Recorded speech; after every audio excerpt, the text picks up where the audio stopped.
Bien, compañeros, sean todos ustedes bienvenidos. El día de hoy vamos a llevar a cabo la sesión 8, elementos necesarios para la negociación colectiva, con nuestro ponente, el licenciado Alejandro Avilés Gómez, abogado laborista y asesor de nuestro sector INA, del Sindicato Nacional Democrático de Trabajadores de la Secretaría de Cultura. En un momento más damos inicio, le cedo la palabra. Hola, ¿qué tal? Muy buenos días. Tengan todos y todas ustedes. Un gusto de nueva cuenta estar esta mañana de sábado. La exposición del día de hoy versa sobre algunos aspectos necesarios para una buena y eficiente negociación colectiva. En ese sentido, quiero yo expresarles que la exposición versa en alguna parte sobre las reformas en materia constitucional y legal respecto a la negociación colectiva. Pero quiero hacer una acotación, que esta negociación colectiva es la que está considerada en el apartado A de la Constitución, el artículo 123. Sin embargo, es totalmente aplicable en muchos aspectos al sector burocrático, y más adelante en la presentación iremos diciendo por qué. Muy bien, primero que nada hay que decir que la negociación colectiva es algo que desde hace más de 100 años la Organización Internacional del Trabajo ha venido promoviendo a través de los distintos países. La negociación colectiva, primero que nada, hay que verla como un derecho fundamental. Y cuando hablamos de un derecho fundamental, significa que es un derecho que no está condicionado a que suceda alguna otra cosa. Es decir, es como tal un derecho humano. La negociación colectiva es un derecho fundamental que está sustentado en la Constitución de la Organización Internacional del Trabajo. La Organización Internacional del Trabajo se constituyó en 1919. Fue con motivo del Tratado de Versalles, en su capítulo 13, que como ustedes saben, el Tratado de Versalles dio fin a la Primera Guerra Mundial. En ese apartado 13, se establecieron las bases para la cual las relaciones de trabajo debieran de conducirse. Se dijo en ese momento que para garantizar la paz social, para garantizar la paz en el mundo, también pasaba por garantizar derechos de trabajadores. Y posteriormente, ya en la creación de la Organización Internacional del Trabajo, que como dije, nació en 1919, esta nace con una constitución, es como el estatuto del sindicato o como la constitución política de nuestro país. La OIT tiene una constitución y desde su constitución ha reconocido a la negociación colectiva como un derecho fundamental. Pero también esta constitución tiene un anexo, el cual se denomina Declaración de Filadelfia. El nombre correcto es la Declaración relativa a los fines y objetivos de la Organización Internacional del Trabajo, pero se conoce como la Declaración de Filadelfia. En esta declaración, la OIT, la conferencia, y la conferencia la componen evidentemente la Organización Internacional del Trabajo, los gobiernos, los empleadores y los trabajadores. Entonces, esta conferencia que se reúne año con año en Ginebra, Suiza, que convoca a todos los actores, estableció que la conferencia reconoce la obligación solemne de la OIT de fomentar entre todas las naciones del mundo programas que permitan muchos incisos anteriores, pero uno de ellos es lograr el reconocimiento efectivo del derecho de negociación colectiva, la cooperación de empleadores y trabajadores para mejorar continuamente la eficiencia en la producción y la colaboración de trabajadores y empleadores en la preparación y aplicación de medidas sociales y económicas. Aquí lo que queremos resaltar es que en todo caso desde la Declaración de Filadelfia, digamos, los actores sociales dentro de OIT reconocen a la negociación colectiva como un derecho. Si podemos pasar a la siguiente, por favor. De igual manera, hay una declaración que es la Declaración de 1998. Es una declaración que también nace en el seno de la Conferencia Internacional del Trabajo, que se llama Declaración de la OIT relativa a los principios y derechos fundamentales en el trabajo. En esta declaración, básicamente, la conferencia hace un recordatorio a los países y les dice que todos los países, al haberse integrado a la OIT, han aceptado los principios y derechos enunciados en la Constitución y en la Declaración de Filadelfia, y se han comprometido a esforzarse por lograr objetivos generales de la OIT en toda la medida de sus posibilidades y atendiendo a sus condiciones específicas.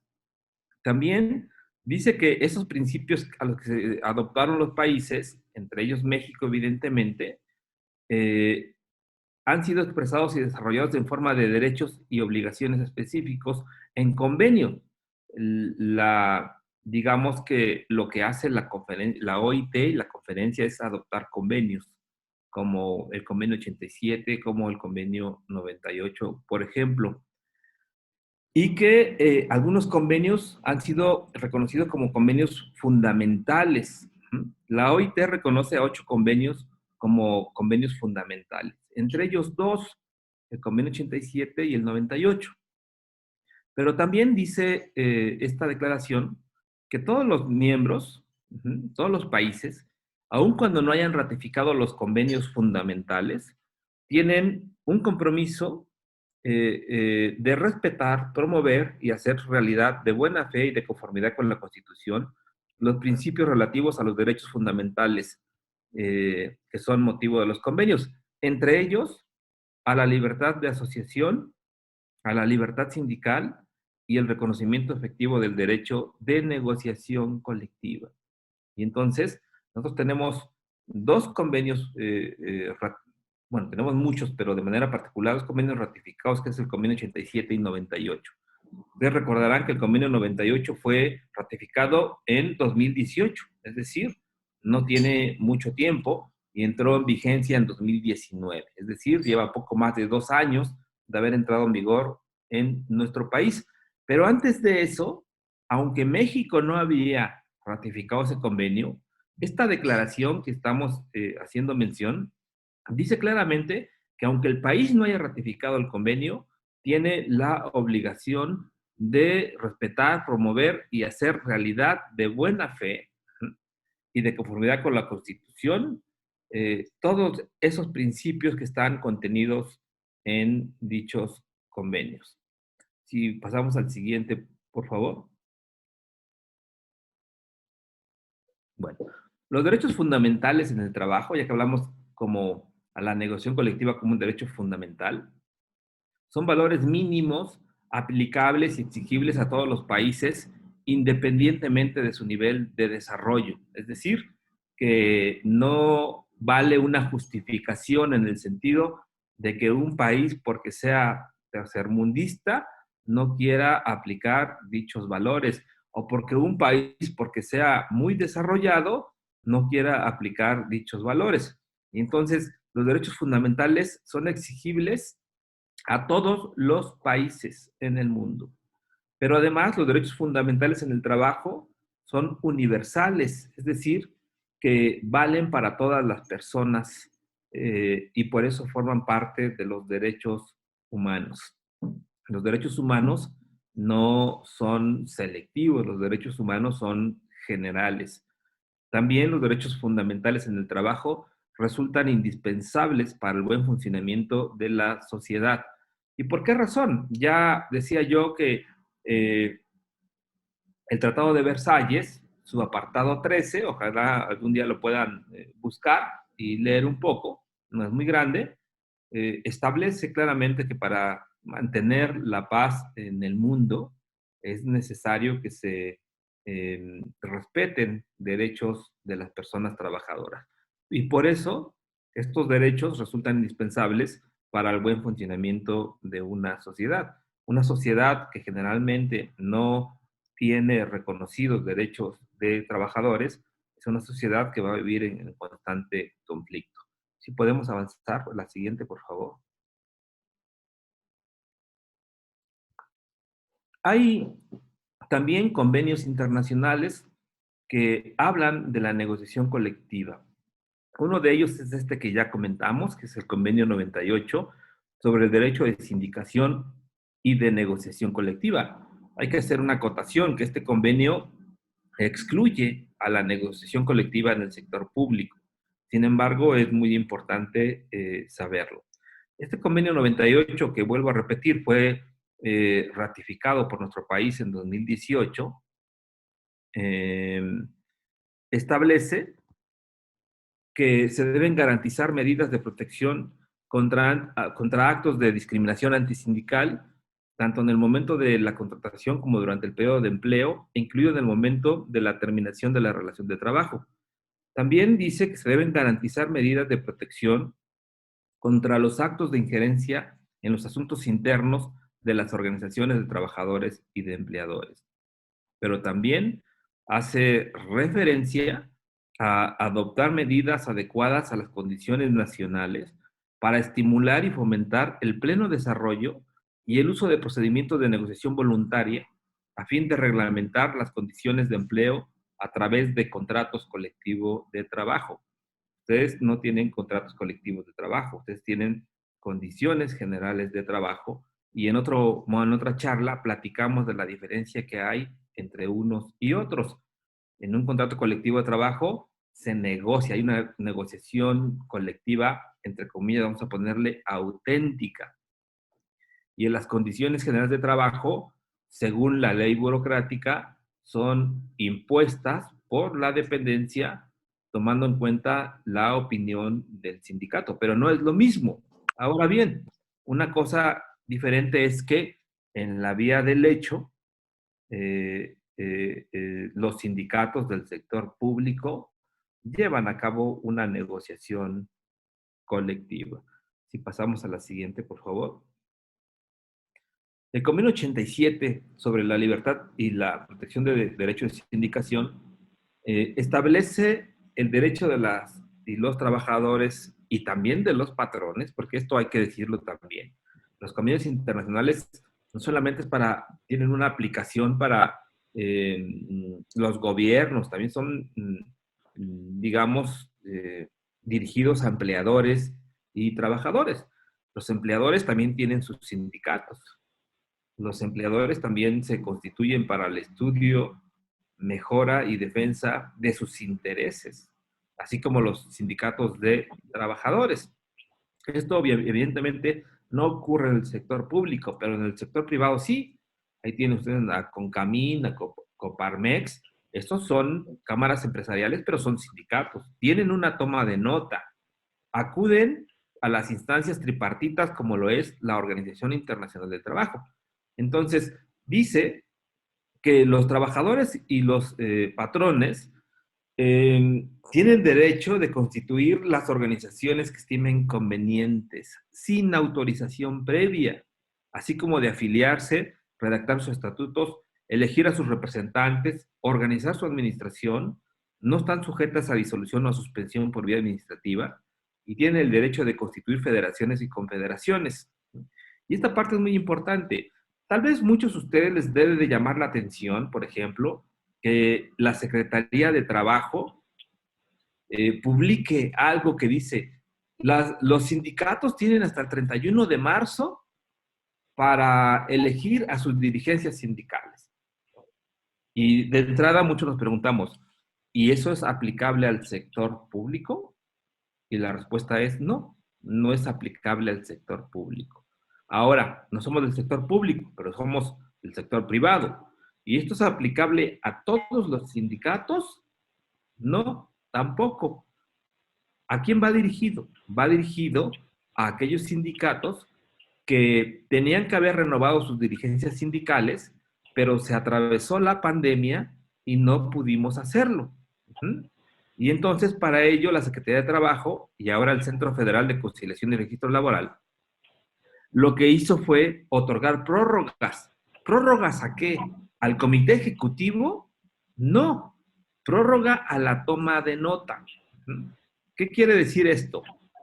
Bueno, le voy a poner el ejemplo muy concreto. El STUNAM, el sindicato al que yo pertenezco, no llevó a cabo su elección por motivo de la pandemia y a la fecha no lo ha realizado. ¿Qué significa? ¿Que el STUNAM tiene que llevar a cabo forzosamente una elección de aquí al 31 de marzo? Bueno, pues la respuesta es sí y no. Sí, si acaso quiere que su toma de nota se mantenga y pueda tener una actuación frente a terceros. Es decir, que la toma de nota es un instrumento que nos permite actuar frente a terceros. Es como para el abogado la cédula profesional. Si no tiene cédula profesional, no va a poder comparecer ante un tribunal. La toma de nota hace esas veces. Pero ¿qué pasa si yo no elijo el 31 de marzo y elijo el 15 de abril? Bueno, pues va a pasar que ese periodo de 15 días no voy a tener toma de nota. Pero eso no significa que no haya sindicato. En función de lo que acabamos de leer, dice que los trabajadores pueden constituir organizaciones sin autorización previa. Si nosotros ahorita mismo nos reunimos 20 trabajadores y decidimos hacer un sindicato, aprobamos un estatuto, elegimos a la mesa directiva, hacemos nuestra acta constitutiva, nosotros ya somos un sindicato porque así lo decidimos. ¿Sí? Y no necesitamos permiso de nadie, no necesitamos autorización previa de nadie. Ahora bien, si lo que quiero es intentar la búsqueda de, de un contrato colectivo de trabajo o la titularidad de un contrato colectivo de trabajo, bueno, esa es otra cosa. Entonces ya tengo que ir con la autoridad a que me reconozca como sindicato, me dé una toma de nota y esa toma de nota me permita emplazar al empleador para la firma de un contrato colectivo de trabajo. Esto en el sector privado.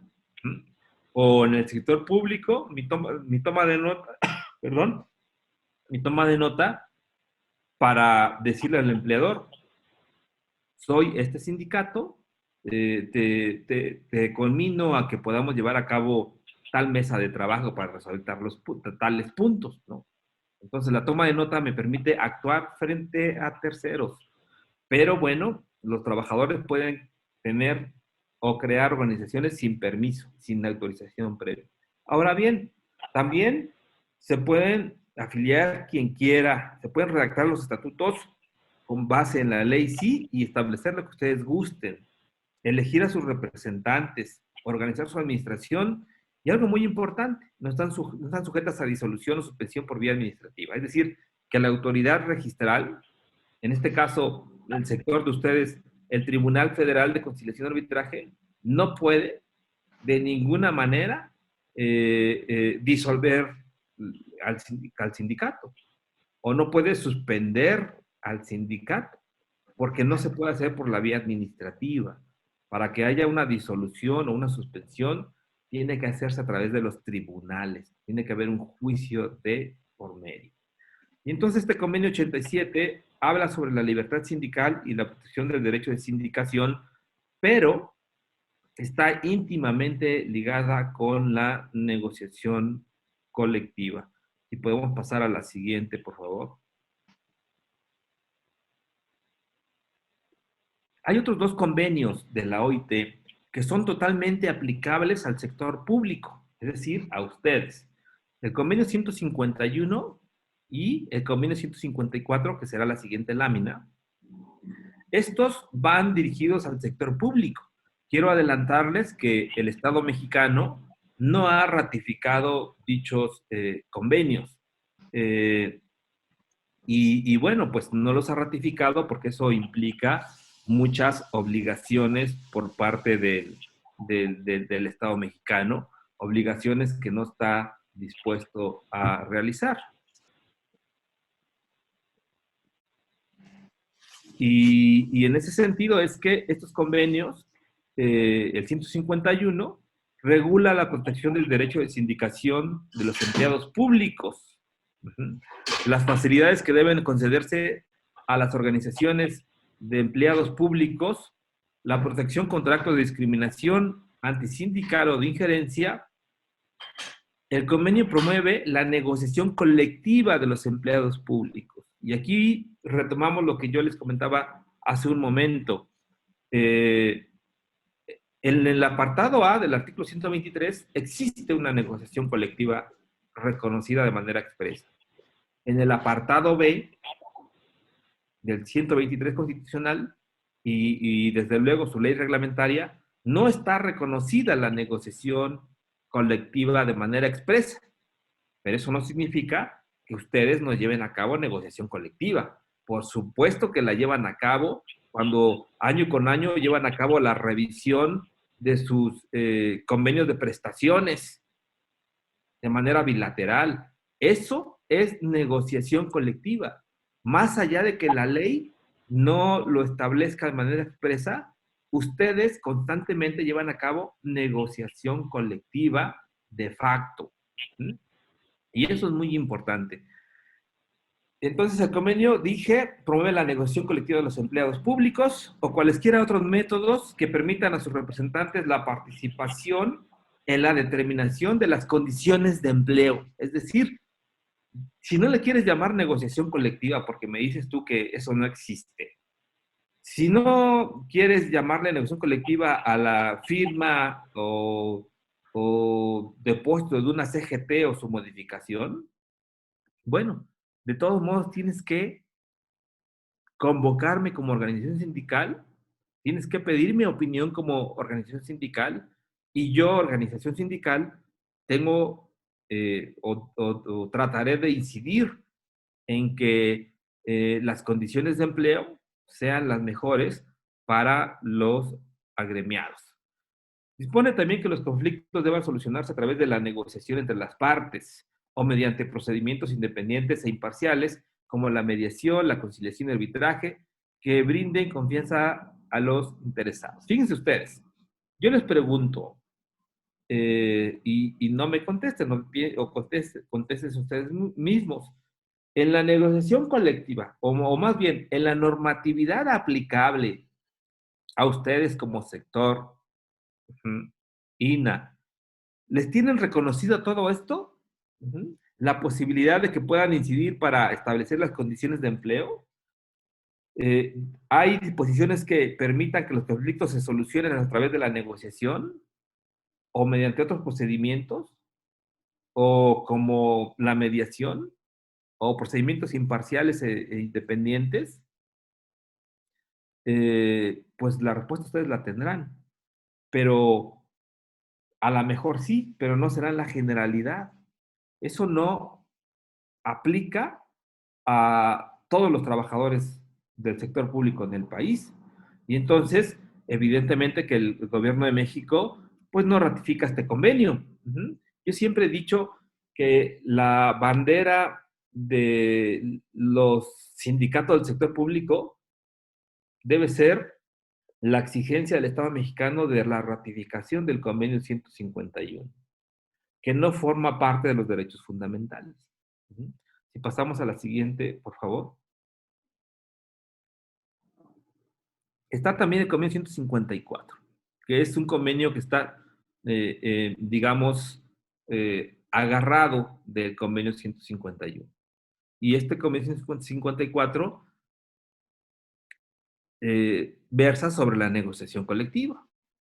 Y dice que la negociación colectiva comprende todas las negociaciones entre trabajadores y empleadores y se deben promover disposiciones de fomento de la negociación colectiva en todas las ramas de actividad económica y en las legislaciones nacionales. Asimismo, que las medidas de fomento y estímulo puedan ser objeto de consultas previas a los actores sociales. Pues bueno, este convenio evidentemente que al Estado mexicano no le conviene ratificar. Por eso siempre he dicho que lo que no ha habido en el país, porque yo no lo he visto, son acciones, actividades, programas de lucha en la que los sindicatos tomen como bandera la exigencia al gobierno mexicano de la ratificación del convenio 151 y 154. El gobierno no lo hace, porque hacerlo implica que tenga que modificar el artículo 123, apartado B, casi de manera integral. Y eso evidentemente al gobierno no le gusta. Y me refiero al gobierno que sea, ¿eh? Ya pasó el PRI, ya pasó el PAN, ahora está Morena. Al gobierno que sea no le gusta otorgarle a los trabajadores herramientas de negociación colectiva. Por eso difícilmente vamos a ver que a corto plazo se ratifiquen estos convenios. Pero bueno, pues mucho menos si a nadie le interesa promover que se ratifiquen. Luego entonces, yo he instado a sindicatos del sector público a que tomen como bandera entre sus múltiples planes de acción la exigencia de la ratificación del convenio 151 y 154. El siguiente, por favor.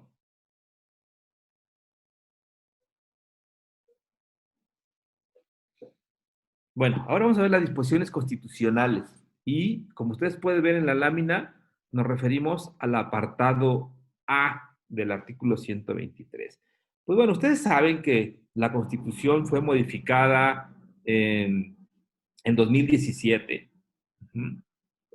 Tuvo una gran transformación. Fíjense ustedes, en 2017, y ojo con la fecha, porque todavía estaba otro gobierno, ¿eh? Y entonces se modificó la Constitución y estableció en su fracción 20, ya decía más o menos palabras más, palabras menos, que en el orden federal la función conciliatoria estaría a cargo de un organismo descentralizado y que a este organismo descentralizado le corresponderá además el registro de todos los contratos colectivos de trabajo y las organizaciones sindicales. Esto evidentemente no aplica a ustedes.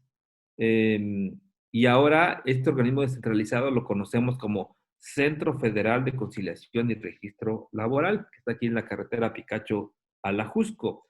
Y en este sentido es que pues los contratos colectivos son producto de la negociación colectiva. Y esto no les es aplicable a ustedes, pero ahí podemos ver el fundamento constitucional, ¿no? Pero en la siguiente lámina lo veremos con mayor precisión. Adelante, por favor. Esta fracción 22 bis fue adicionada en la Constitución en el apartado A. Entonces, esta dice que los procedimientos y requisitos que establezca la ley para asegurar la libertad de negociación colectiva, ojo, es la primera vez que la Constitución política de los Estados Unidos mexicanos hace alusión a la libertad de negociación colectiva. Insisto, en el apartado A. Dice, y los legítimos intereses de trabajadores y patrones deberán garantizar, entre otros, los siguientes principios: la representatividad de las organizaciones sindicales, la certeza en la firma, registro y depósito de los contratos colectivos de trabajo.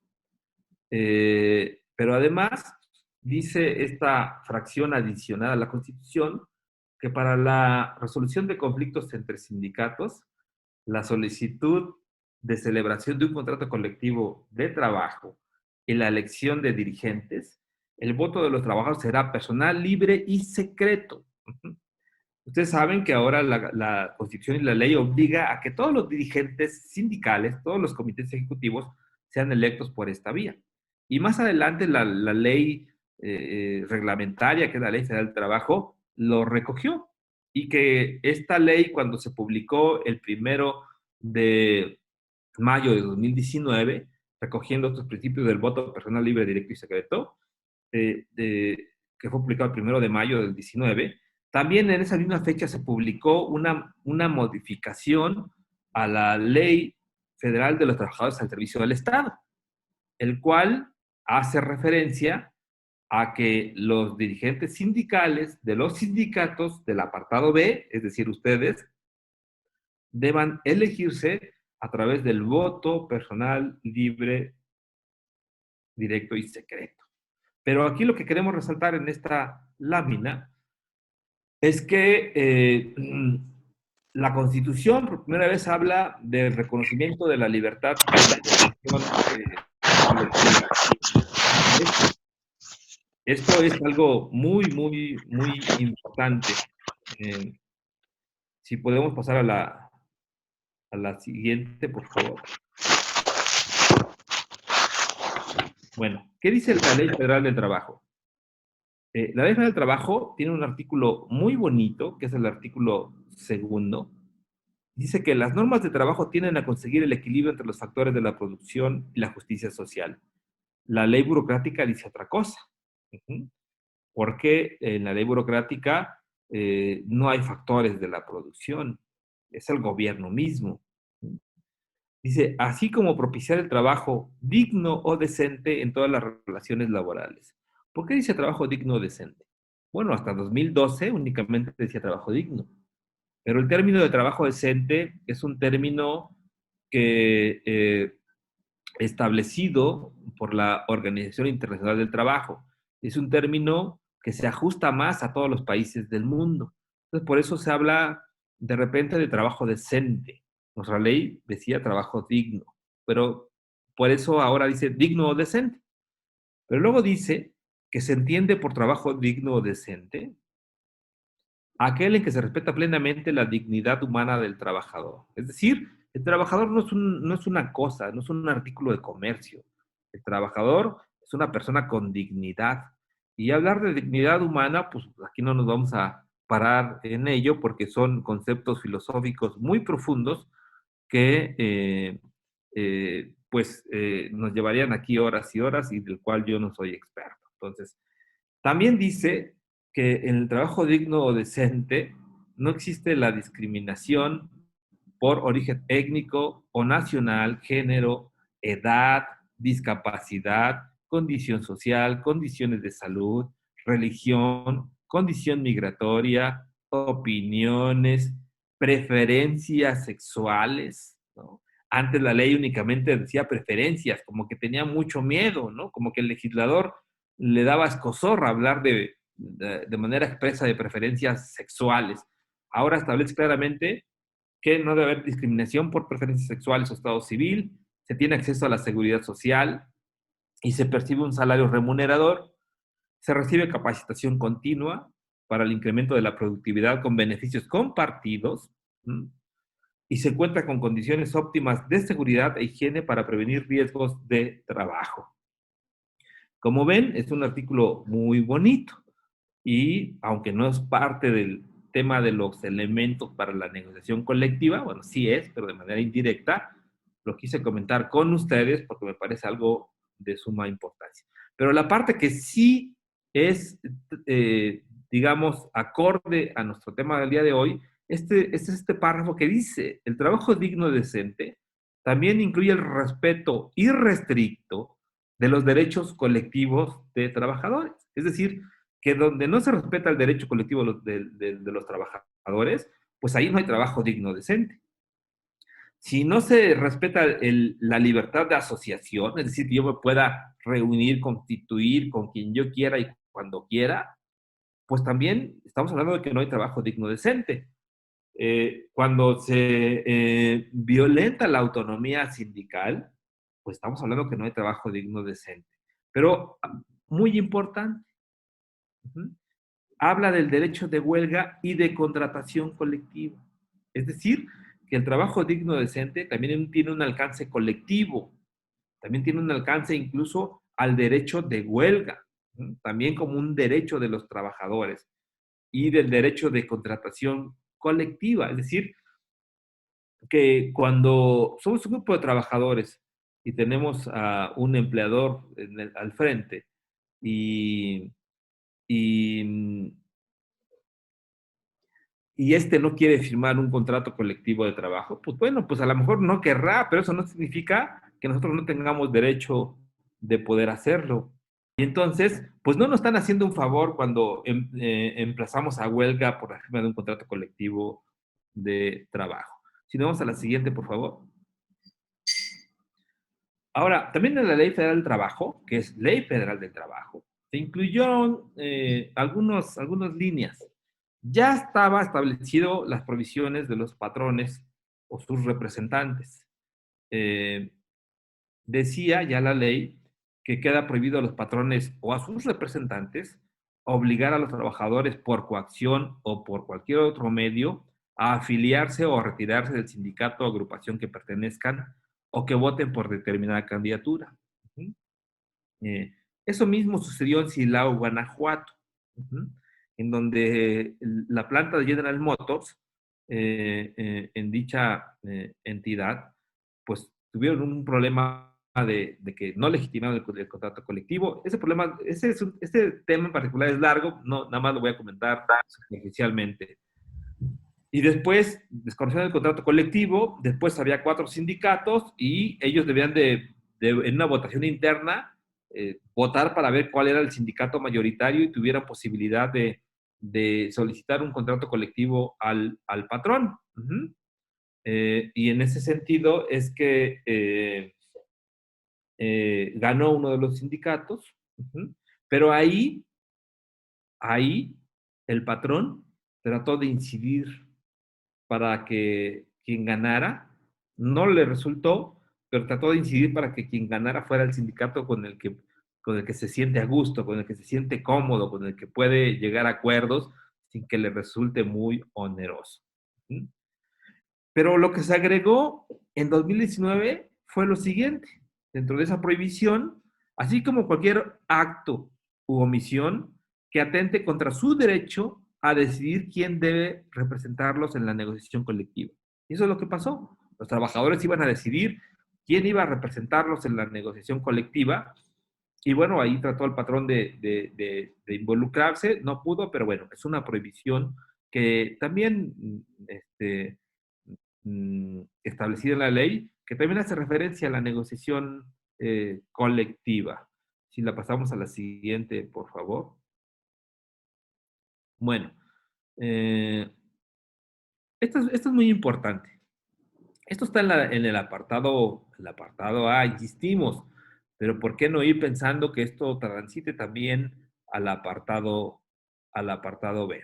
Miren ustedes.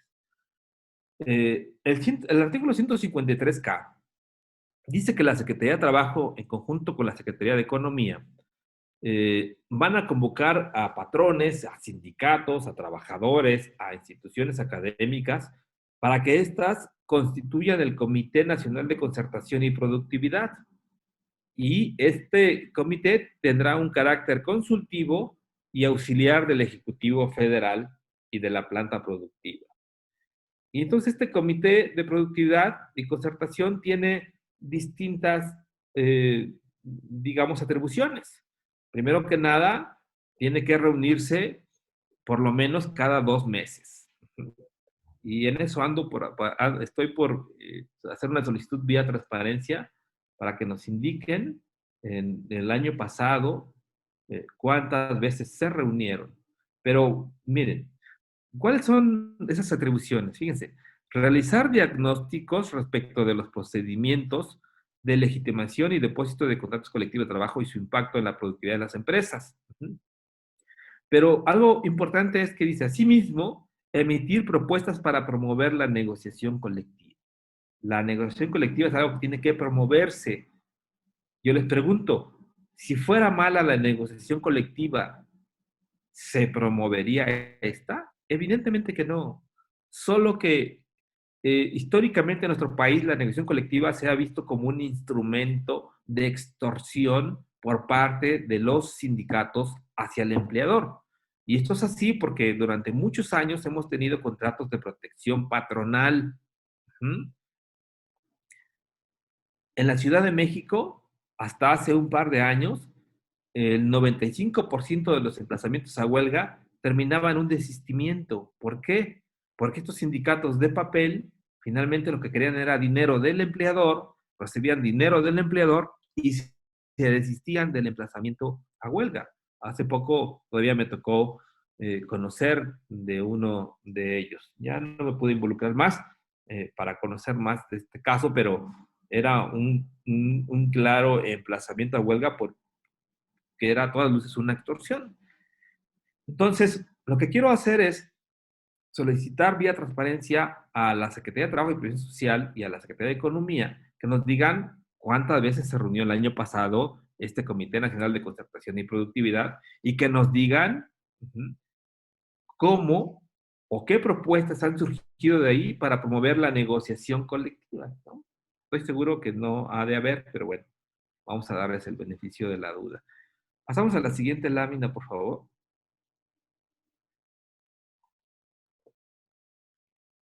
Así como hay prohibiciones a, a los patrones, también las hay a los trabajadores y por supuesto también a los sindicatos. Una de ellas son estas que voy a mencionar rápidamente. Los sindicatos no pueden ejercer actos de violencia, discriminación, acoso o hostigamiento sexual en contra de sus miembros, el patrón, sus representantes, sus bienes o en contra de terceros. Eso es algo muy importante. Tampoco pueden hacer constar o utilizar constancias a las que señalen la realización de votaciones. O sea, no pueden simular procesos de votación, ¿no? O sea, no pueden establecerlos en un papel cuando materialmente no lo llevaron a cabo. Tampoco pueden obstaculizar la participación de los trabajadores en los procedimientos de elección de sus directivas sindicales, poniendo condiciones sin fundamento legal o cualquier tipo de obstáculo indebido para ejercer el derecho de votar y ser votado. Y luego dice, se consideran como violación a derechos fundamentales y tal vez este sea el primer reconocimiento en la ley, porque ya vimos que en la Constitución ya está, en la ley de la negociación colectiva como un derecho fundamental.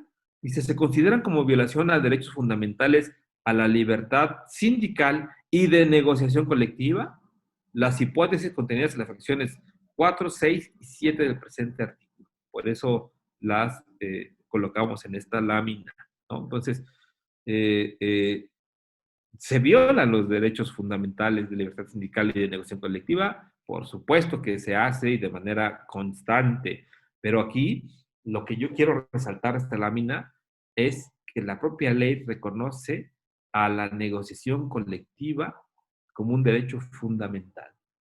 No olvidemos que la Ley Federal del Trabajo es supletoria de la Ley Federal de los Trabajadores al Servicio del Estado en todo aquello que no esté contenido en dicha ley. Pero bueno, ahí sí está regulado parte del tema de las condiciones generales de trabajo. Si pasamos a la siguiente, por favor. Ahora, también en la Ley Federal del Trabajo se estableció un artículo que es el 386 bis y dice que el apoyo de los trabajadores mediante el voto personal libre y secreto constituye una garantía para la protección de la libertad de negociación colectiva. Entonces, significa esto que todos los procedimientos en los que se tomen decisiones en un contrato colectivo, o en su modificación, o en su emplazamiento a huelga para un contrato colectivo nuevo, eh, tendrá que ser sometido a la aprobación de las y los trabajadores a través del voto personal libre, directo y secreto. La demostración de dicho apoyo, conforme a los procedimientos establecidos en los artículos 390 y 390 bis y 390 ter, es de orden público e interés social. Por eso ahora el Centro Federal de Conciliación manda, si así se piden, verificadores para que se cercioren del debido cumplimiento de estas disposiciones del voto personal libre, directo y secreto. Es una intromisión en la vida interna de los sindicatos, no porque así está en la ley, y no también porque eso ayuda a garantizar procedimientos más transparentes, por lo que es un requisito para la validez de los contratos colectivos de trabajo. Las autoridades, sindicatos y patrones coadyuvarán para que los procedimientos de consulta se organicen de tal forma que no se afecten las actividades laborales de los centros de trabajo. Si podemos pasar a la siguiente, por favor. Entonces, luego dice la ley, el 390 bis, que hacíamos mención hace un momento. Y esto lo voy a mencionar muy rápidamente. Esta parte se refiere a la intención de la celebración de un contrato colectivo de trabajo inicial y dice que el Centro Federal de Conciliación y Registro Laboral va a otorgar una constancia de representatividad. Y esto es precisamente a lo que se sometió a los trabajadores en la planta de General Motors en Silao, Guanajuato. Había 4 sindicatos y el centro organizó una votación de manera personal, libre, directa y secreta para efecto de que los trabajadores decidieran quién sería el sindicato que podría pelear por un contrato colectivo de trabajo. Y en este sentido es que, bueno, pues el centro ahí organizó y bueno, al final del día hubo un sindicato que de manera muy contundente le ganó a los demás. Este será el que el centro le dé una constancia de representatividad que tiene una validez de 6 meses y este podrá emplazar a huelga a su empleador, es decir, a la planta General Motors, para la firma de un contrato colectivo de trabajo. Pero lo que quiero resaltar es esta última parte de la lámina, que dice que el hecho de que el centro de trabajo opere de manera informal o bajo esquemas de simulación no afectará a los trabajadores en el ejercicio de su libertad de negociación colectiva y la defensa de sus intereses. Hay muchos centros de trabajo que operan en esquemas de informalidad o en esquemas de simulación, pero en las que se da a veces negociación colectiva. Entonces, si un negocio o una empresa o un establecimiento opera de esta manera, eso no va a afectar que los trabajadores puedan organizarse, esto no va a afectar que los compañeros puedan llevar a cabo una negociación colectiva. Si vamos a la siguiente, por favor.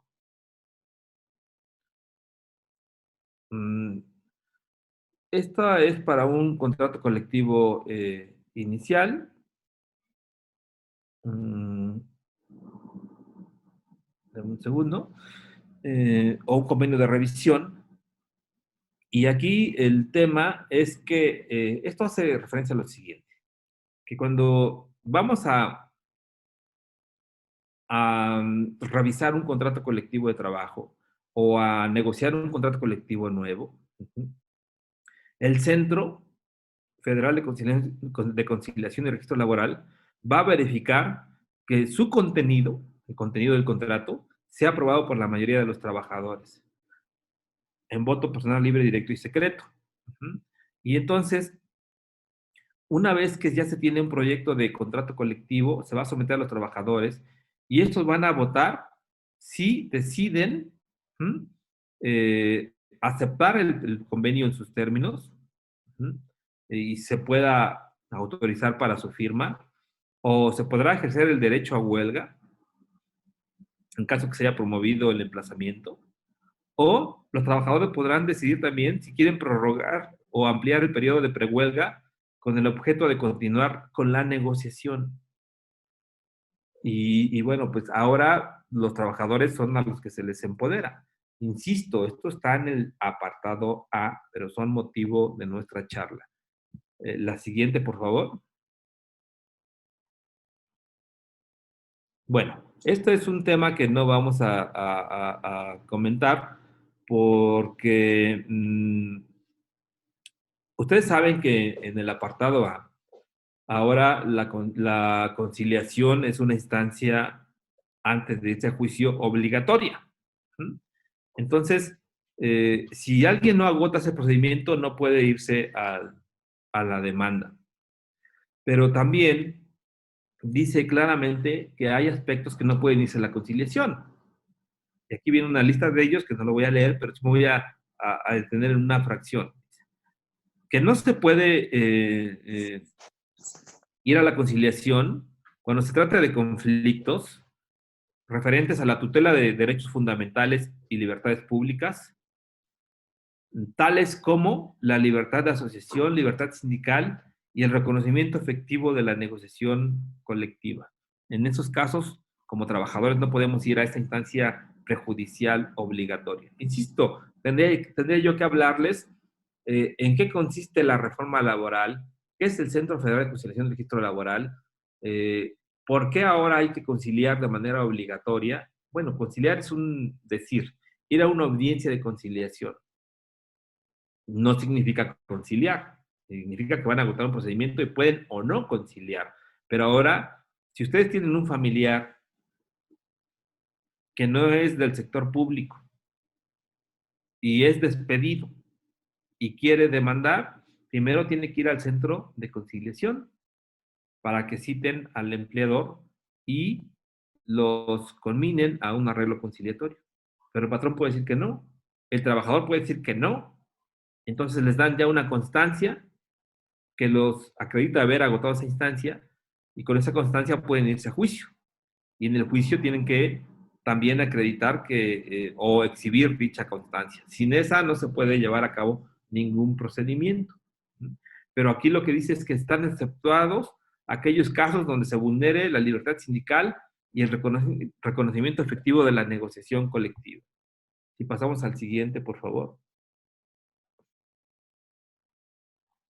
Bueno, esto se refiere a los conflictos especiales. Dice, la tramitación y la resolución de los conflictos colectivos, así como las violaciones a los derechos fundamentales en materia colectiva que atenten contra la libertad de asociación, la libertad sindical, el derecho de negociación colectiva, o se impugnen procedimientos de elección de directivas sindicales, o bien sanciones sindicales que limiten el derecho a votar y ser votado, se resolverán mediante el procedimiento especial colectivo previsto en la ley. Vuelvo a repetir, en el apartado A.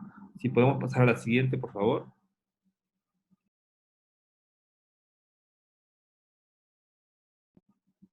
Bien, la negociación colectiva no es posible sin el diálogo social.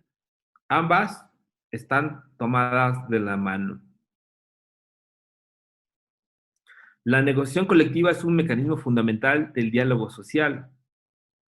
La OIT define el diálogo social, o más bien dice que el diálogo social comprende todo tipo de negociaciones y consultas, incluso el mero intercambio de información entre representantes de los gobiernos, los empleadores y los trabajadores sobre temas de interés común relativos a las políticas económicas y sociales. El diálogo social puede tratarse de un proceso tripartito, en el que también el gobierno interviene como parte oficial en el diálogo, o simplemente puede nada más constreñirse al empleador y a los trabajadores, con o sin la participación del gobierno. En muchas negociaciones colectivas se pide la intervención del gobierno para que éste medie entre las partes.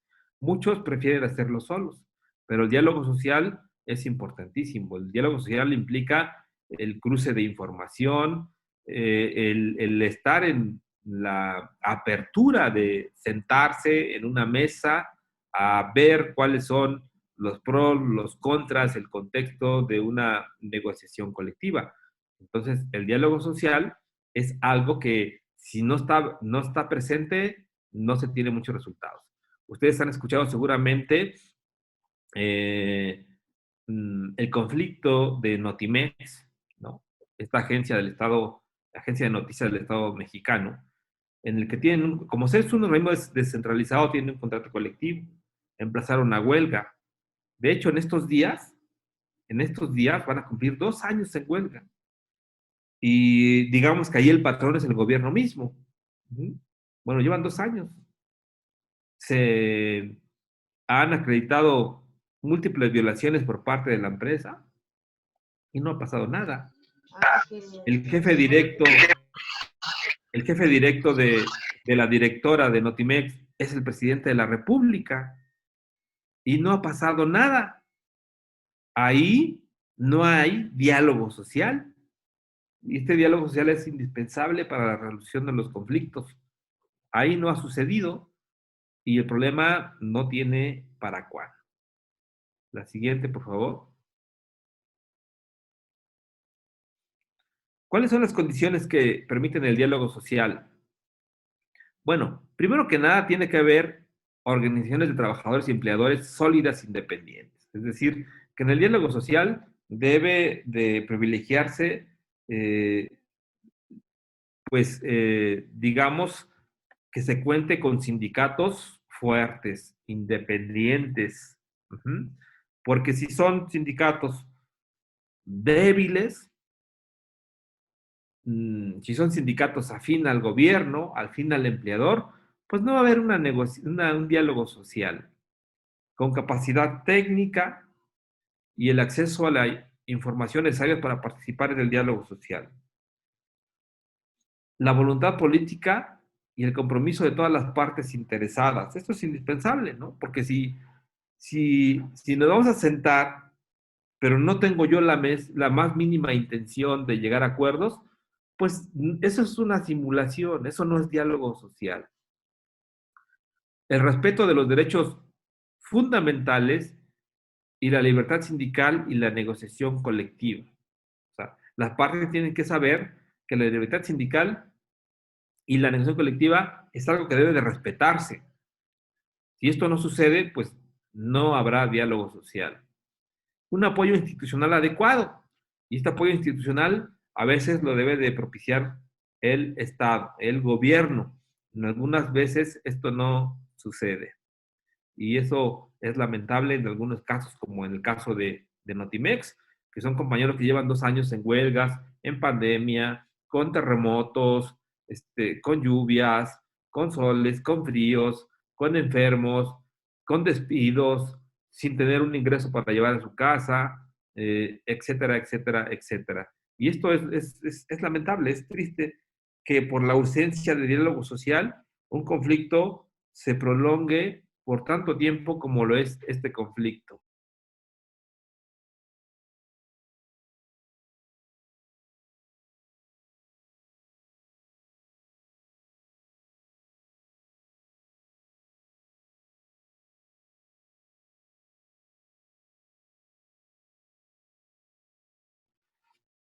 También, si pasamos a la siguiente lámina, por favor. La voluntad política y el compromiso de todas las partes interesadas. Pues bueno, yo les voy a decir que una de las principales razones por las que el conflicto Notimex explotó fue porque mm, la dependencia decía que había cláusulas muy onerosas, que no podía pagar, que eran unos excesos, ¿no? Y ustedes saben, la autoridad republicana. Y no obstante eso, el sindicato dijo, está bien, estamos de acuerdo en que se revisen algunas cláusulas y se modifiquen en todo caso. Ujú. Ahí había una voluntad política del sindicato.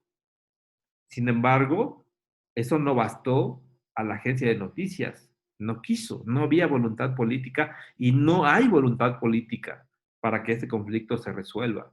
Y no hay la voluntad política desde el presidente de la República, que es el jefe de la directora de Notimex. Ese es el punto. Porque si el presidente quisiera, este conflicto ya se hubiera solucionado desde hace mucho tiempo.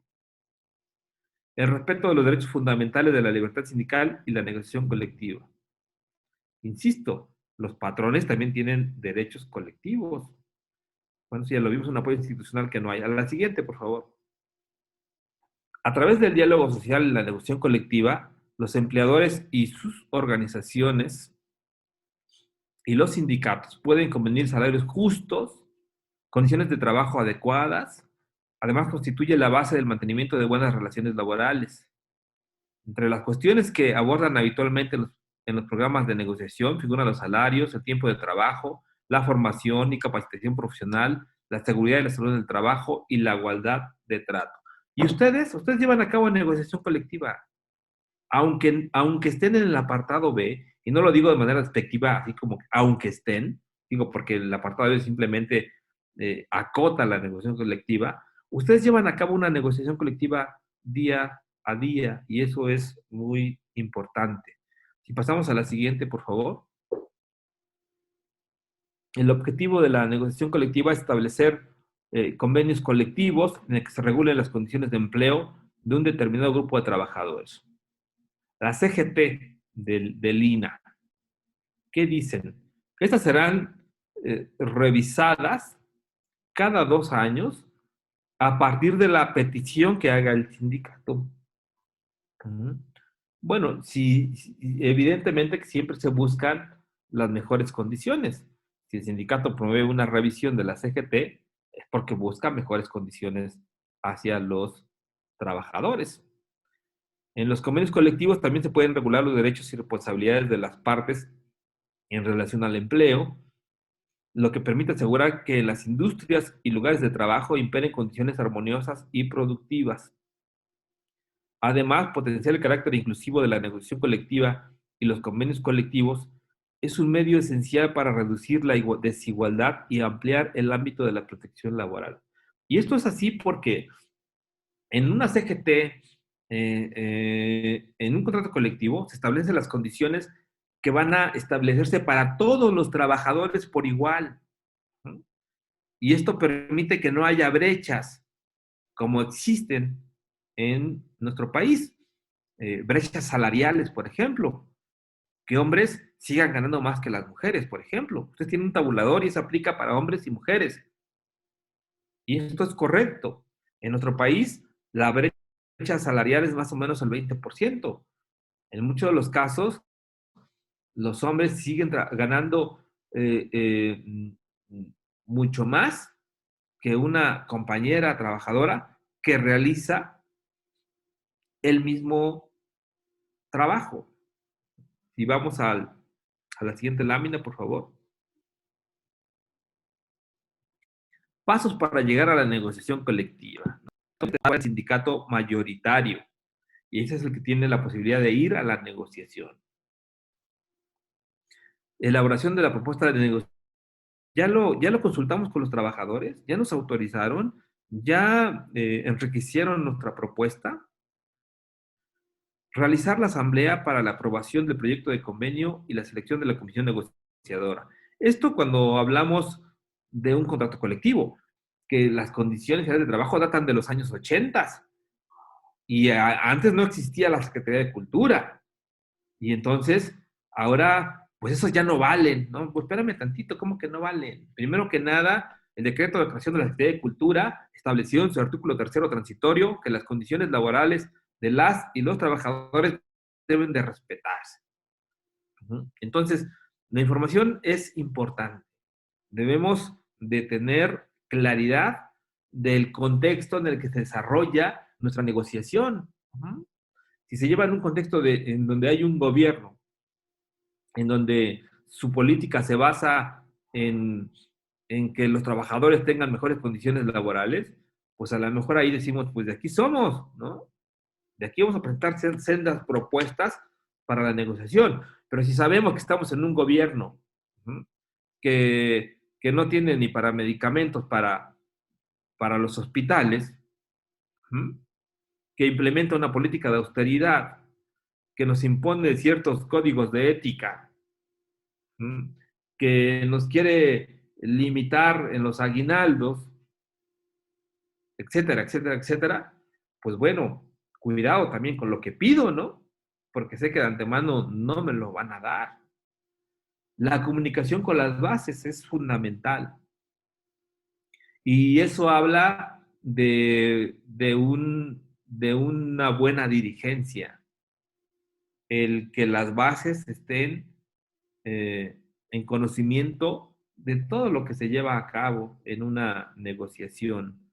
Legitimar las negociaciones por conducto de los trabajadores es algo fundamental en cualquier lado y permite que los dirigentes sindicales o se mantengan o tengan la legitimidad necesaria. El respaldo de las organizaciones sindicales y de otras organizaciones sociales. La solidaridad entre sindicatos es fundamental. Cuando yo les digo que la huelga de Nutimex está a días de cumplir 2 años, pues los compañeros no crean que han sobrevivido ahí de aire, ¿eh? Han recibido el apoyo de muchos sindicatos con dinero, con despensas, con carpas para su plantón que les permita aguantar. Algo que ellos no están a gusto con la huelga. Imagínense 2 años sin llevar eh, el gasto a la familia. ¿Ustedes se pueden imaginar eso? Entonces, el respaldo de otros sindicatos, la solidaridad de otros sindicatos es fundamental. Y bueno, eso fue lo que digamos que la presentación de algunos elementos que debe contener la negociación colectiva es muy amplio, es muy amplio, muy vasto. Ustedes vienen de una tradición de negociación colectiva de muchos años atrás, ¿no? Cuando ni siquiera la Secretaría de Cultura era una dependencia del Estado, y entonces vienen de sindicatos pues con mucha trayectoria y saben de lo que, aquí un poco de lo que hicimos referencia. Ustedes llevan a cabo una negociación colectiva de facto, constantemente. O sea, la negociación colectiva es permanente. La negociación colectiva no se limita a la revisión de la CGT o de un contrato colectivo de trabajo. Esta se lleva a cabo de manera continua, permanente, todos los días, y siempre surgen motivos para llevar a cabo mesas de negociación con la dependencia. Y bueno, saber de repente algunos elementos que están alrededor de la negociación colectiva resulta importante, porque al final, pues nadie llega sabiendo, ¿eh? Todos los que queremos llegar a ser delegados sindicales, secretarios generales, integrantes de una comisión, pues, pues no llegamos sabiendo, y es a través de cursos como los que está implementando el sector Ciudad de México, que nos permiten pues tener un poquito de conocimientos para poder hacer frente a la dependencia, que hay que decirlo de esta manera, pues ellos cuentan con los recursos, ellos cuentan con, no quiero decir que con los expertos, pero cuentan con el recurso humano para hacer frente a cualquier tipo de eventualidad. Y entonces, pues yo quedo abierto a sus comentarios, a sus preguntas y adelante. Sí, con Pero mucho gusto, licenciado. Agradezco de antemano su ponencia. Es muy enriquecedora, de verdad. Para nosotros es muy importante cada elemento que se ha estado abordando en esta participación de esta sesión 8 de su parte. Y bueno, con mucho gusto le vamos a ceder la palabra a nuestra compañera Gloria. Sin embargo, antes quiero hacer la referencia que dentro del chat nuestro compañero Javier Alejandro hace saber que en el caso de Notimex es un conflicto que al final va a perder más los trabajadores o el empleador, es la pregunta. Y también una política de austeridad puede estar por encima de los humanos laborales establecidos en un convenio de la OIT ratificado, es otra pregunta. Si es posible que nos la pueda contestar para posteriormente cederle la palabra a nuestra compañera Gloria. Por favor, licenciado. sí, por supuesto. Gracias. Bueno, en primer término quisiera decir que al final todos pierden, ¿no? No solamente desde el punto de vista económico, ¿eh? O sea, al final todos pierden en una huelga. Eh, a los trabajadores, por ejemplo, se acordaran, que lo veo difícil, pagarles sus salarios caídos de 2 años. Uh-huh. ¿Ustedes creen que eso va a resolver todas las necesidades que han tenido a lo largo de estos 2 años de sus familias? Por supuesto que no. Y pierde también, en este caso, la dependencia. ¿Qué pierde? ¿Dinero? No, no pierde dinero, pierde credibilidad, que eso es algo importante, que Notimex es un organismo descentralizado y forma parte de la Administración Pública Federal. Y la Administración Pública Federal como un todo es el gobierno, encabezada por un presidente. Entonces, ahí yo creo que todos pierden. Sin embargo, siempre es el trabajador el más golpeado en un movimiento de esta naturaleza. Eh, y por supuesto que una política de austeridad no puede estar por encima de los derechos humanos laborales, mucho menos de un convenio ratificado. Los países cuando firman y ratifican un convenio están obligados a cumplirlo, sí o sí. Y luego entonces las políticas de autoridad no están por encima de los convenios. Y muchos de ellos se han atacado. Muchas decisiones gubernamentales tratándose de servidores públicos han sido atacados. Eh, y prueba de ello, y esto no tiene un tinte político, evidentemente, ustedes tendrán una opinión, que nadie puede ganar más que el presidente, ¿no? Pero bueno, si el presidente decide ganar 30,000 pesos al mes, pues yo no quiero pensar qué es lo que pueda suceder, o sea, no, o sea, no gana eso, pues, pero el presidente tiene otras cosas. El presidente le compran todo, el presidente lo visten, le dan de comer, lo calzan, eh, le pagan sus boletos de avión, o sea, en fin, a los demás funcionarios no, a los demás trabajadores no. Entonces, ninguna política de austeridad está por encima por los derechos conquistados de los trabajadores. Ninguna política de austeridad está por encima de los convenios ratificados por el Estado mexicano. Y estos son exigibles. Por eso muchas de las posiciones gubernamentales las han echado abajo, porque violenta derechos humanos, porque violenta derechos conquistados de trabajadores. No solamente de trabajadores, me refiero a los de abajo, también a los de arriba, que al final del día también son trabajadores, aunque se digan llamar funcionarios, muchos de ellos también pues, son trabajadores. Adelante, por favor. Claro que sí, adelante, Glory, si eres tan amable. Muchas gracias y buenos días a todos. Bueno, Alejandro, de verdad, todo lo que nos comentas es muy importante y realmente nos sirve para, pues, para nuestra propia organización. Son cosas muy valiosas. Creo que el tema está muy claro, pero bueno, pues igual ya sabes que muchos trabajadores, bueno, pues tenemos inquietudes y luego lo queremos aplicar. Aunque te referías de alguna manera al apartado A, ¿no? Bueno, igual dices que se aplica de manera supletoria, ¿no? De acuerdo a la ley del federal a los trabajadores al servicio del Estado. Es en este sentido que tengo, con referencia a tu tema, esta inquietud. La constancia de representatividad. Ok, tú la solicitas al órgano, al Tribunal Federal de Conciliación. La pregunta es, ¿cuánto tiempo se tarda este organismo en dar respuesta a esta inquietud, ¿no? Para tener la constancia. Y al mismo tiempo,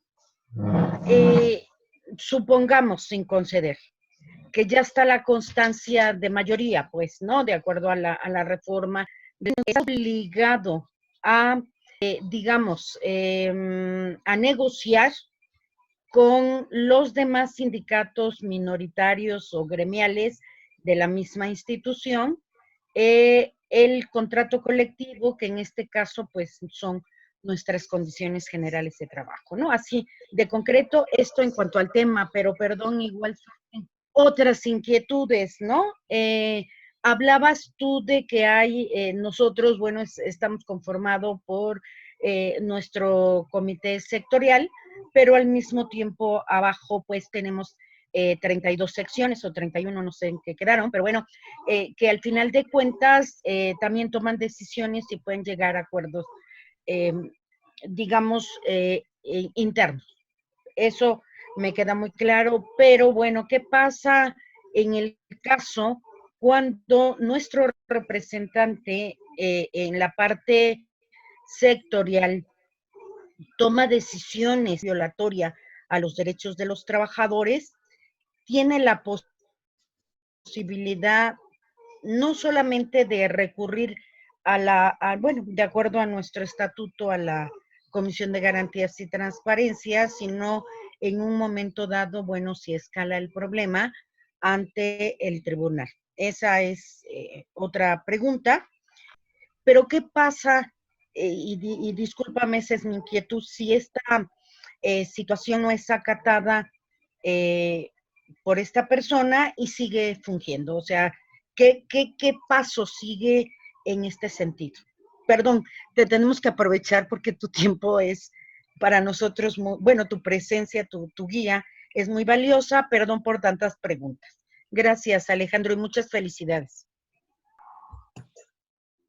Bueno, trataré de ser breve. La constancia de representatividad es algo que aplica únicamente a los sindicatos del apartado A. No está considerada en el apartado B. Es decir, que en el apartado B ningún sindicato va a ir a solicitar al tribunal una constancia de representatividad una vez se determinó quién es el sindicato mayoritario. Entonces, esa parte aplica únicamente en el apartado A. ¿Y por qué cité yo esta constancia de representatividad en mi exposición? La cité porque ese es un mecanismo que permite a un sindicato sesión colectiva, ¿no? Como nuestro tema que nos trae el día de hoy. Pero no es aplicable a decisiones que pueden llegar a tomar algunos sectores o algunas entidades federativas que vulneren derechos de los trabajadores, pues bueno, evidentemente que pueden ser atacados, ¿no?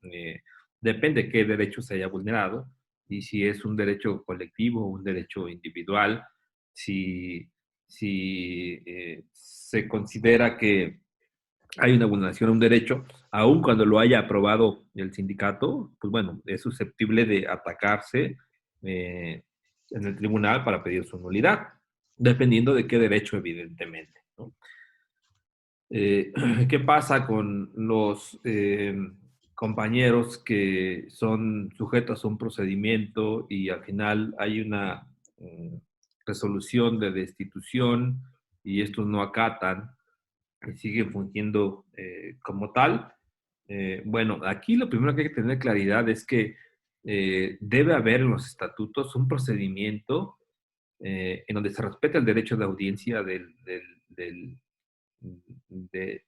trabajador con cargo sindical o sin él, en donde se le admitan sus pruebas, en donde también donde esté bien establecido el procedimiento a seguir. Porque de otra manera, si no hay un procedimiento bien establecido en el estatuto para disciplinar las faltas, es bien complicado, ¿verdad?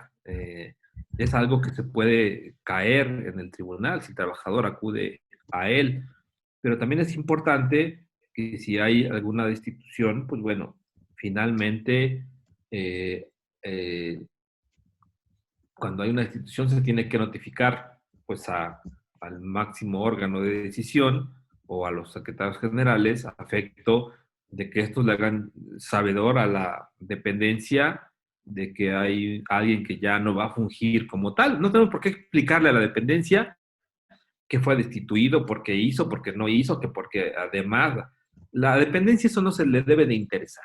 Simple y sencillamente debe haber un comunicado de una instancia superior que le diga a la dependencia que a partir de tal fecha fulanito o perenganito ya no funge en tal actividad, ¿no? Y la dependencia tendría que, en todo caso, hacer caso a esa petición. De otra manera, creo que sería un poco difícil impedirle que continuara. O sea, digo, entiendo totalmente la pregunta. Nada más que necesitaríamos verificar cómo estuvo instaurado el procedimiento. Si hay un procedimiento bien establecido en la norma estatutaria que permita el derecho de audiencia, un debido proceso, y eso pasa porque se lleven a cabo todos los procedimientos conforme a los plazos, conforme a los términos, y si esa decisión de este órgano de garantías es susceptible de impugnación o de revisión o de reconsideración por un órgano superior como puede ser el Congreso. Es decir, si no está bien establecido el procedimiento, queda muy débil la resolución y por tanto es muy susceptible de lo que usted me está comentando, ¿no? Pero para eso sí se requiere, desde mi perspectiva, si no tenemos un procedimiento bien claro, bien establecido, desde mi perspectiva sí tenemos que llevar a cabo una reforma estatutaria para que sea, en todo caso, fuerte, sólida y no haya lugar a dudas, y una persona que ha sometido a un procedimiento, por ejemplo, de destitución del cargo sindical, pues una vez que se emite una resolución, se han agotado todas las instancias y quede firme la medida, pues deje de realizar esas actividades, ¿no? Digo, no conozco más del tema, pues yo lo hablo así de lo que usted nada más me comenta, pero bueno, eso podría decir por el momento. Bien, licenciada, pues muchas gracias. Le cedo la palabra a Patti Castelán, por favor.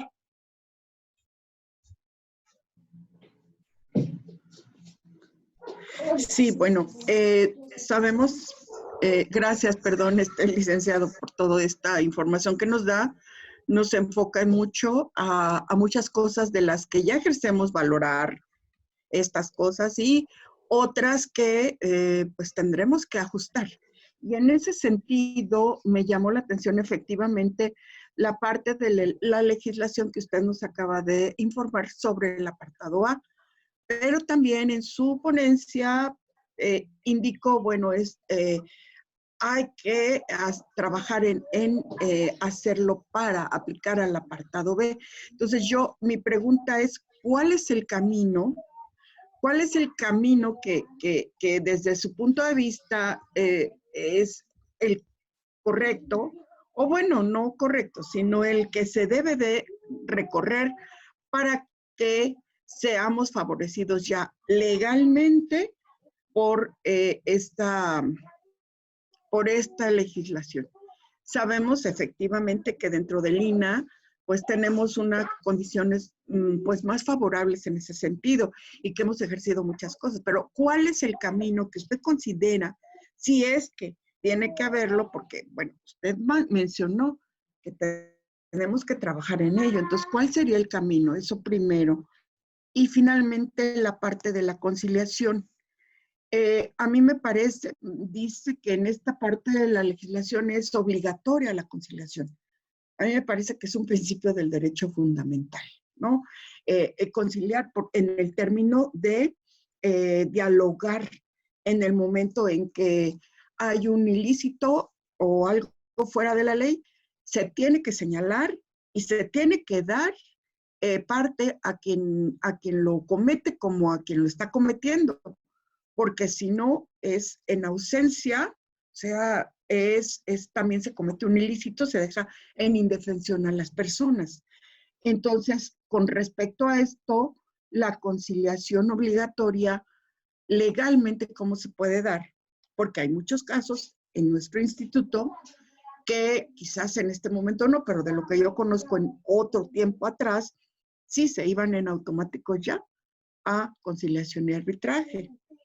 Entonces, no había una conciliación, sí había habido un procedimiento, entre comillas, para poder denunciar, marcar, pero no como tal conciliar. Entonces, estas son mis dudas por ahorita. Muchas gracias por la luz que nos da en otra, en una situación más fresca, digamos, en el sentido de nos permite oxigenarnos en cuanto a la visión legal que usted está enfocando. Muchas gracias. Al contrario, Pati, muchas gracias. Bueno, hay varios temas que quisiera más o menos precisar. Primero que nada, decir que la toma de nota es un documento que expide la autoridad, en este caso el tribunal, para reconocer al sindicato y que a través de este documento permite tener una actividad frente a terceros. Si no tuviéramos toma de nota, pues bueno, eso no significa que no seamos un sindicato, pero no podemos acreditar nuestra personalidad ante la dependencia. Por eso es importante este documento. Ahora bien, el diálogo social sí supone una bilateralidad o una trilateralidad, si se puede ver cuando a veces también el gobierno funge como interlocutor. Es decir, la existencia de sindicatos fuertes, digo, yo para mí, lo ideal sería que hubiera un solo sindicato. Esa es una opinión personal, ¿no? Sin embargo, la libertad sindical nos permite que haya más sindicatos. Pero ¿qué pasa? Lo que pasa es que finalmente hay una atomización de la fuerza sindical, ¿no? cuando llevamos a cabo un procedimiento de elección de dirigentes, la planilla que no ganó decide, pues, mejor hacer su propio sindicato. ¿Mm? Debemos buscar mecanismos de inclusión, debemos buscar mecanismos para que digamos, los sectores minoritarios de un sindicato puedan también ser considerados en la toma de decisiones, puedan ser involucrados. ¿Para qué? Para mantener la cohesión del sindicato.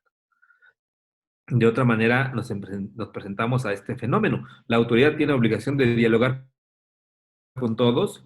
Ese es el diálogo social. Sí, sí,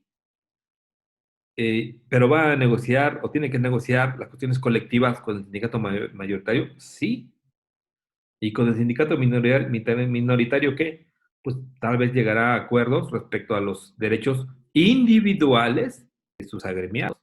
Pero cuando tenemos una dependencia que ve en la existencia de varios sindicatos una posibilidad de darle cuerda a uno, a otro y a otro y a otro, y al final del día no firmar con nadie, eso pues evidentemente también es una estrategia patronal, ¿no? Entonces, aquí algo muy importante es que el tribunal es quien determina quién es el sindicato mayoritario. Y el tribunal, en todo caso, al emitir esta constancia, pues la dependencia la tiene que acatar sí o sí. Ujú. Es algo que me parece que pudiera terminar con muchas inconformidades, con muchas dudas. Pero bueno, el tema es muy amplio, yo lo quiero dejar ahí y bueno, pues si hay alguien más que quiera comentar algo, adelante. Bien, pues hasta el momento no tengo más solicitud de participación. ¿Alguien más, compañeros, que tenga interés de hacer consulta o despejar alguna inquietud que tengan sobre la ponencia del licenciado Avilés? ¿Pudiera hacer alguna precisión? Perdón. Adelante, Pati. Gracias. Bueno, sí estuvieron contestadas mis preguntas, pero digamos de manera parcial. Perdón. A ver, échale. ¿Perdón? Sí, reitéreme la pregunta, por favor. Sí, no, la situación nada más es en la primera pregunta. No, concreta para que yo no me pierda también. claro, gracias, perdón. Mencionaste en tu ponencia, Alejandro, que la autoridad tenía que emitir una constancia de mayoría sí, una toma de nota también, o así lo entendí. ¿Estoy equivocada? Es una precisión concreta. Bueno, va a una respuesta concreta.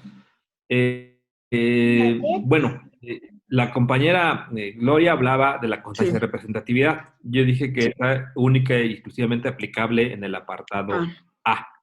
No aplica con nosotros. Nosotros hay que quitarnos. Yo lo puse como un elemento, también lo comenté, de referencia, porque la constancia de representatividad permite a los trabajadores emplazar a huelga a su patrón para la firma de un contrato colectivo de trabajo que trae implícito la negociación colectiva, y dije que es parte del tema del día de hoy. Ahora, la toma de nota es un documento que es, también lo dije en mi exposición, que es como la cédula profesional del abogado. O sea, yo soy licenciado en Derecho. Hice todos mis créditos en la facultad y tengo un título ahí colgado. Pero si yo voy al tribunal a querer contestar una demanda o querer representar a un trabajador, pero no exhibo mi cédula profesional, no me van a dejar. Por mucho que yo les diga que tengo ahí mi título colgado y convención honorífica y demás. La toma de nota es eso. Ahora, yo sin mi cédula profesional, ¿dejo de ser licenciado en Derecho? ¿Dejo de ser abogado? No. Entonces, un sindicato con su toma de nota le permite actuar frente a terceros. Le permite, por ejemplo, actuar en un juicio. Pero ¿qué pasa si nuestra toma de nota no la tenemos o está vencida? Eso, al igual que el ejemplo del abogado, eso a mí como sindicato significa que ya no soy sindicato, que no tengo un... Tampoco. Yo soy sindicato desde que me constituí como tal, hice un estatuto, un acta constitutiva, elegí a mi directiva, y el convenio 87 y ahora la ley federal del trabajo dicen que los trabajadores y también empleadores pueden constituir sindicatos sin autorización previa. Y entonces, en ese sentido, es que la toma de nota o en la relación laboral entre el INAH y la dependencia, sus sindicatos, pues es importante si el sindicato constituido quiere tener algún tipo de interlocución con la autoridad. La autoridad va a decir, bueno, pues sí, pero ¿tú quién eres? Es que soy el secretario general del sindicato A, B o C, y aquí está mi toma de nota. Ah, bueno, pásale, ¿no? ¿Qué necesitas? Es que necesito ver el caso individual de mi compañero trabajador. Adelante, lo vemos. Pero es que quiero ver cuándo podemos revisar la CGT. Pues espérame tantito, ahí sí no, porque no eres el sindicato mayoritario, punto número 1, y no es el procedimiento. Entonces, no sé si me explico, pero si nos constituimos como sindicato y no renové mi toma de nota, sigo siendo sindicato, pero ya no voy a poder actuar, ya no voy a poder acreditar mi personalidad frente a la autoridad. Pues sigo a sus órdenes. Bien, muchas gracias. Realmente aquí las felicitaciones hacia usted, licenciado, las tenemos en el chat. En este caso, agradecen su ponencia, excelente, pues ahora sí que toda esta información que nos comparte e imparte en esta sesión en relación con lo que corresponde a lo que es el tema del sindicato, pues aquí ya tenemos más información. Sabemos que mucha de ella es el apartado A, pero también compete a nuestro apartado B, y eso es lo que debemos de identificar. Procedemos a la entrega de la constancia de participación, compañeros. Les pido sus consideraciones para que activen sus cámaras, y en un momento más mi compañero Enrique Reyes, secretario de Orientación Ideológica y Sindical, nos hará la lectura de la presentación de la constancia. Bien, compañeros, antes que nada, un agradecimiento al licenciado Avilés por su participación en esta sesión. Muchas gracias también a todos los presentes de las diferentes secciones y los compañeros de aquí de la sección Ciudad de México. Muchas gracias. A continuación damos de lectura a la constancia. Dice: el Sindicato Nacional Democrático de Trabajadores de la Secretaría de Cultura, a través de la Secretaría de Orientación Ideológica Sindical de la sección Ciudad de México, del sector INAH, otorgan la presente constancia al licenciado Alejandro Avilés Gómez por su valiosa participación como ponente en el módulo 4, Marco Jurídico, sesión 8, con el tema Elementos necesarios para la negociación colectiva, llevado a cabo de manera virtual en el ciclo de charlas en el marco del programa de orientación y formación sindical, el día 12 de febrero de 2022, de las 11 a las 13 horas. Y firman el secretario de Organización Abraham Estrada Zamorano, nuestra secretaria general María de Jesús Mejía Cruz y su servidor, señor Enrique Reyes Sánchez, secretario de Orientación Ideológica. Sí les pediría de favor que abrieran sus cámaras para darle un fuerte aplauso al licenciado.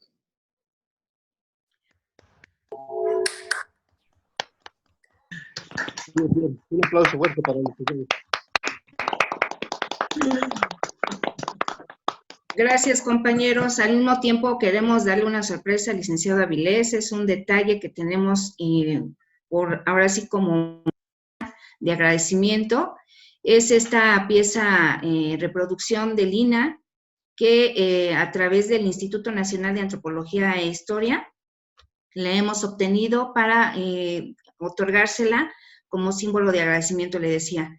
Gracias, licenciado. Físicamente se le entregará junto con su constancia, no se crea que nada más es la imagen. Claro que la va a tener con usted.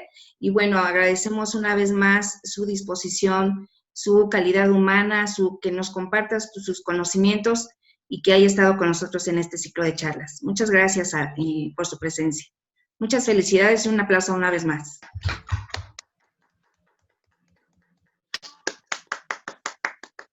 Muchísimas gracias a todas y a ustedes, a todas y todos quiero decir. Para mí, evidentemente, que es un honor siempre, siempre presentarme ante las trabajadoras, los trabajadores.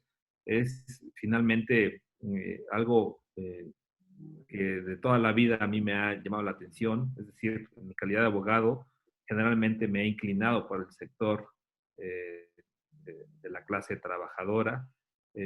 Deban saber que, igual que ustedes, también soy un trabajador sindicalizado. También he estado en las asambleas, en los debates, en las marchas, en los mítines, en las elecciones internas. He sido delegado, he estado en una comisión mixta, he estado en el aparato sindical, ahora estoy en el jurídico de mi sindicato, pero como asesor jurídico de sindicatos, pues también en el caso de mi sindicato, pues también soy agremiado, ¿no? También tengo derechos, también tengo obligaciones, y eso de algún modo me ha permitido adquirir un poquito de elementos, de herramientas para poderlas compartir con todas y todos ustedes. Y bueno, les agradezco enormemente la paciencia que han tenido a lo largo de estas 2 horas. Muchas gracias. Y gracias por su presencia. También a Gabriel del Valle, que es nuestro secretario de Trabajo en Conflicto del sector INA. Gracias por estar presente, Gabriel. Muchas gracias, compañeros. De verdad, se les agradece. Gracias a ustedes. Excelente Muchas gracias. ponencia. Muchas gracias. Saludos a todos. Gracias, licenciado. Muchas felicidades a todos. Buenas tardes. Gracias, buen día a todos. Gracias, Que pasen bien. licenciado. Abrazo y gracias por todo. Buen fin de semana. Hasta luego, gracias. Este fin de semana para todos. Saludos. Bye. Bye, gracias. Muchas gracias, Connie, bueno, no está Abraham, igual a Enrique, muchas gracias por todo este programa tan completo que nos otorgaron. Creo que es de un apoyo invaluable. Yo espero que este programa se renueve con más inquietudes, porque la verdad es que ayuda mucho a los trabajadores. Una felicitación muy, muy extensa para el Comité Seccional de la Sección Ciudad de México. De igual manera, un abrazo fraterno para todos mis compañeros presentes y para el licenciado Avilés, pues como siempre, nuestro cariño y reconocimiento. Muchas gracias. A ustedes, gracias por tus palabras, Gloria. Al contrario, esta actividad se fortalece con su presencia, con la participación de nuestros ponentes, que sin ellos no sería posible. Gracias, de verdad, les agradecemos. Y pues continuamos. La siguiente sesión es la última. Los esperamos para que, bueno, cerremos el ciclo de charlas. Que tengan buen día, gusto en saludarlos y un abrazo para todos. Cuídense. Igualmente.